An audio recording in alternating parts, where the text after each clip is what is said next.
Perkenalkan, nama saya Paulania Lestari Ayu dari Prodi PKK 1 semester 1 dengan NIM 24101217. Ilmu sosial dasar adalah mata kuliah atau bidang studi yang mengkaji konsep-konsep dasar yang berkaitan dengan fenomena sosial dalam kehidupan manusia.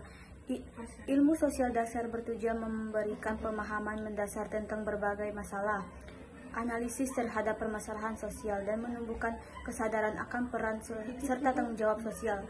Aspek-aspek utama dalam ilmu sosial dasar: yang pertama, manusia sebagai makhluk sosial; yang kedua, struktur sosial; yang ketiga, kebudayaan; yang keempat, perubahan sosial; yang kelima, masalah sosial. Pentingnya ilmu sosial dasar: yang pertama, pemahaman masyarakat; yang kedua, analisis krisis; yang ketiga, pengembangan empati; yang keempat, persiapan untuk studi lanjut. Pengertian individu. Individu adalah suatu satuan terkecil dari masyarakat yang memiliki ciri-ciri, karakteristik, serta kepribadian yang unik. Setiap individu memiliki peran, hak, dan kewajiban dalam masyarakat serta dipengaruhi oleh lingkungan sosialnya. Dalam konteks sosial, individu tidak dapat hidup terpisah dan masyarakat karena individu menemukan interaksi dengan orang lain untuk memenuhi fisik dan psikisnya. Pengertian masyarakat. Masyarakat adalah sekumpulan orang yang hidup bersama dalam suatu sistem sosial yang terstruktur. Mereka berinteraksi satu sama lain berdasarkan norma, nilai, dan kebiasaan yang telah disepakati bersama. Masyarakat terbentuk dari berbagai kelompok sosial, mulai dari keluarga, komunitas, hingga negara. Hubungan antara individu dan masyarakat bersifat timbal balik, dan saling ketergantungan keduanya mempengaruhi dan membentuk satu sama lain melalui berbagai interaksi sosial, norma, nilai, dan peran sosial. Pengertian interaksi sosial adalah peran di mana individu atau kelompok yang seringkali bertukar tindakan, sikap, atau komunikasi baik secara langsung maupun tidak langsung.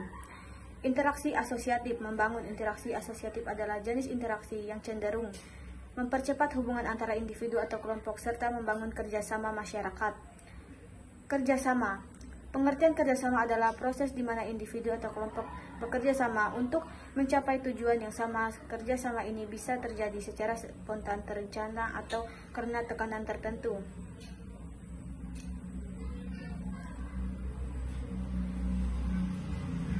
Interaksi disasosiatif. Memecah. Interaksi disasosiatif adalah jenis interaksi yang cenderung memecah belah atau menimbulkan perselisihan antara individu atau kelompok, seringkali disesuaikan konflik atau pertentangan. Pengertian nilai sosial dasar adalah konsep atau keyakinan yang dianggap penting oleh masyarakat dan menjadi pedoman dalam bertindak serta berperilaku. Nilai sosial mencerminkan apa yang dianggap baik, benar, dan diinginkan oleh suatu kelompok atau masyarakat.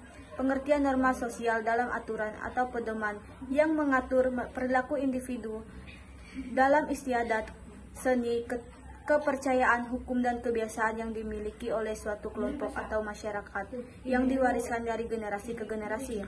Unsur-unsur kebudayaan, bahasa, sistem pengetahuan. 14. Identitas sosial. Kebudayaan menimbulkan identitas bagi individu dan kelompok. Melalui kebudayaan, seseorang dapat mengidentifikasikan dirinya sebagai bagian dari satu komunitas atau bangsa dengan nilai-nilai, bahasa, atau adat. Pengertian struktur sosial adalah pola-pola organisasi dan hubungan yang mengatur interaksi antara individu dan kelompok dalam masyarakat. Status sosial. Status sosial adalah posisi atau peran yang dimiliki seseorang dalam struktur sosial yang seringkali menentukan hak dan kewajiban serta bagaimana individu dipandang oleh orang lain. Peran sosial. Pengertian peran sosial adalah perilaku yang diharapkan dari seseorang berdasarkan status sosial mereka. Contohnya peran sosial sebagai guru. Fungsi struktur sosial: mengatur interaksi sosial, menjaga keteraturan dan stabilitas, mempermudah sosialisasi. Stratifikasi sosial adalah sistem pengelompokan masyarakat berdasarkan kriteria tertentu yang menciptakan lapisan-lapisan sosial yang berbeda. Pengertian lembaga sosial adalah struktur organisasi dan sistem norma yang ada dalam masyarakat yang bertujuan untuk mempengaruhi kebutuhan dasar sosial dan mengatur perilaku anggotanya. Fungsi-fungsi lembaga sosial: sosialisasi. Yang kedua, peraturan perilaku. Yang ketiga, penyediaan kebutuhan sosial. Semoga materi ini bermanfaat. Tuhan Yesus memberkati.